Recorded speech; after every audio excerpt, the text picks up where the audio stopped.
So what do you and your family like to eat for breakfast? I know everyone wants something fast and easy that they can take with them on their way out the door.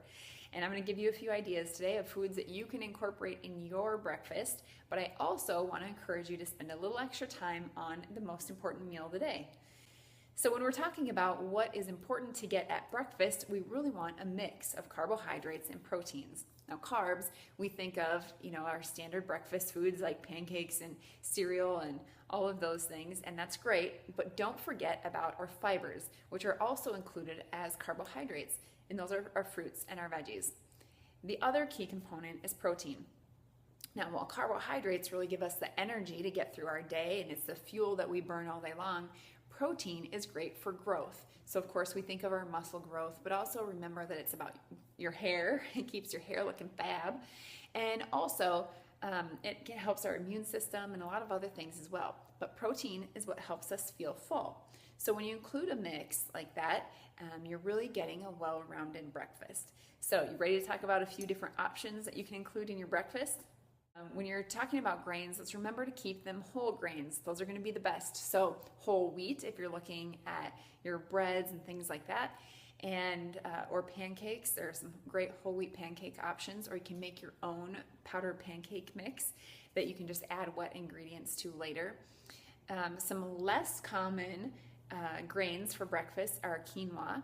And that has an added boost of protein. And a lot of people think about quinoa as a really great side dish, like for dinner with, veggies and kind of a replacement for rice, which it can be. But you can also make it a little bit sweeter with maple and cinnamon and add in some dried fruit or fresh fruit and make it a really great breakfast meal. And that's maybe one that you haven't thought of in the past. So let's talk about protein.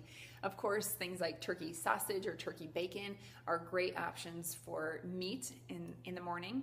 But remember that there are things like eggs that are a really great source of protein. Greek yogurt is another really awesome one. Combine that with some berries and maybe some nuts, and you get a really great yogurt parfait in the morning.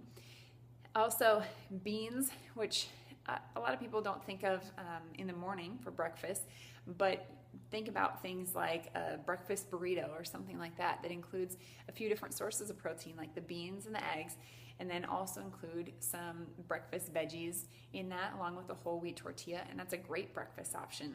Nut butters are another great source of protein, like peanut butter and almond butter. Just slap that on some toast and add whole grain toast, of course, and add some fresh fruit, and there's another great breakfast idea for you. Okay, here's one that I was a little leery of the first time I tried it.